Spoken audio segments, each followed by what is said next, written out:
Audio is on here now, guys. Sorry about that. I had it muted, actually, that time. Sorry about that. Mic is going now. We're good. Somebody saying, dude, get it together. Hey, I have it together. It's fine. It's fine. We're good. It should catch up in just a second here. Any minute now. Audio should be on. Oh, everyone's mad. Again, apologize for that. Assuming it's going now. Hello, hello. I have audio now. All right. I know there's that little bit of delay in the video and the comment, so that's why I just try to kind of comment. Sorry about that, guys. We had I gotta figure out something with our.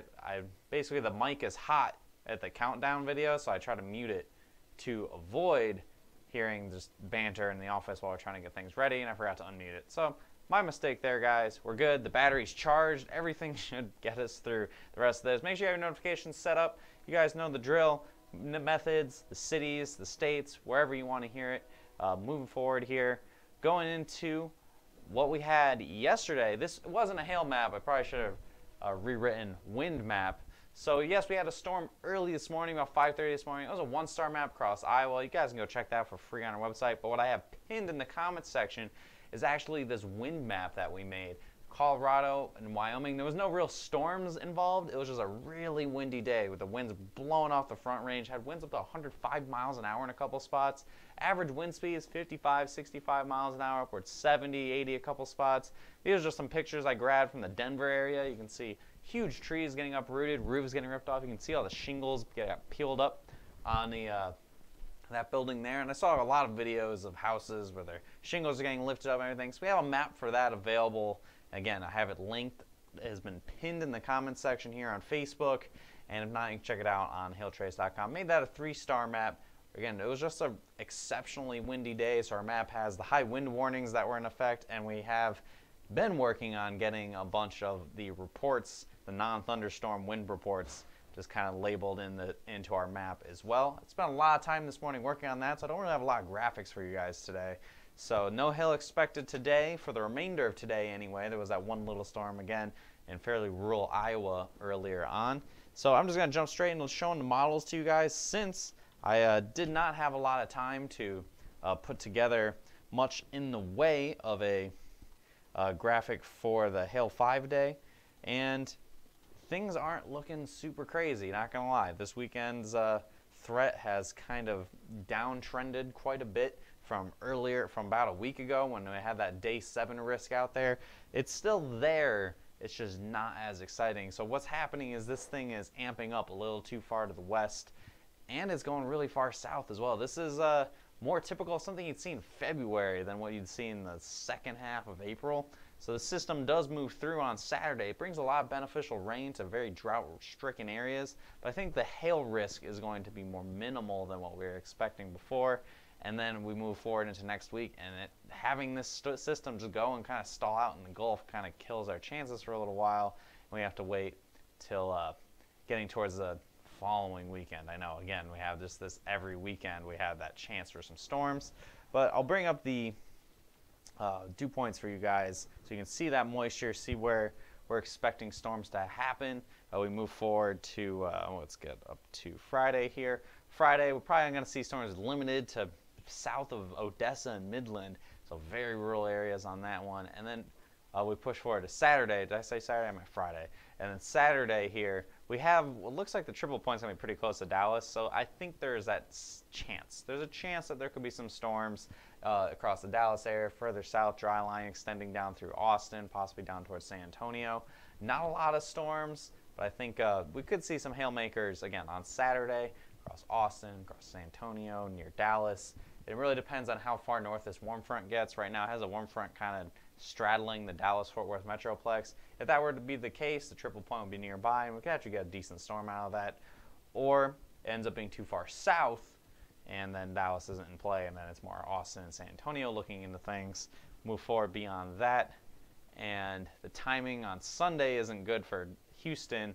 The system moves through in the morning. like probably like 5 o'clock in the morning, so that really minimizes hail threat there.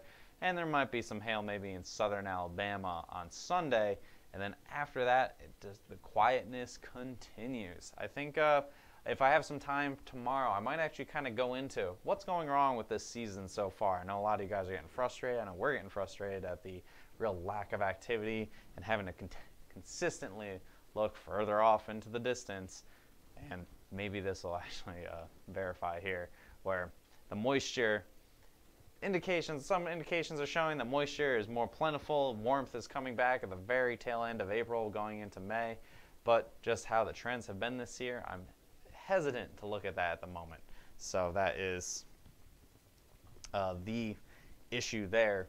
We're really just kind of hedging our bets a little bit based off of just the pattern that we've had so far. Now, this is pretty far out on the models. This is, how many hours out is this? We're past 240 hours, and we actually have some good moisture in the Gulf. The big question is, is that actually going to happen? Or eventually, these crashing cold fronts that come and sweep the Gulf of its moisture are going to have to stop. So I think eventually that's going to happen at some point here, and we can salvage May. And again, I think if I have not a lot going on the rest of today and I have some time, I might get a video together for tomorrow's hail forecast where we might start diagnosing what's going wrong with spring 2018. So with that, basic summary. Today, quiet. Tomorrow, probably fairly quiet. Friday, there might be some storms in rural Big Bend, Texas. And Saturday, we'll be watching pretty carefully to see if we can get some storms in the Dallas, Austin, San Antonio sector of I-35. And we'll just kind of watch that a little closer. Right now, nothing too impressive. I'm a little concerned, especially about Saturday, is the amount of precip that might be occurring. I'll just show you what they're showing for possible rain. This is good for western Oklahoma and Texas Panhandle, where they're getting tons of awful fires, some historic wildfires going on. This will hopefully kill those fires for at least a little while and put a tiny bit of a dent in that drought. But unfortunately, that also means we could have some issues with capping involved with all of this rain possibly dipping a little too far south towards Dallas. But again, we'll watch that. Tomorrow will be a lot closer to the event, so I can get a better idea of what to expect on Saturday. So that's what we're looking at right now. Saturday is the only day of note where population is concerned.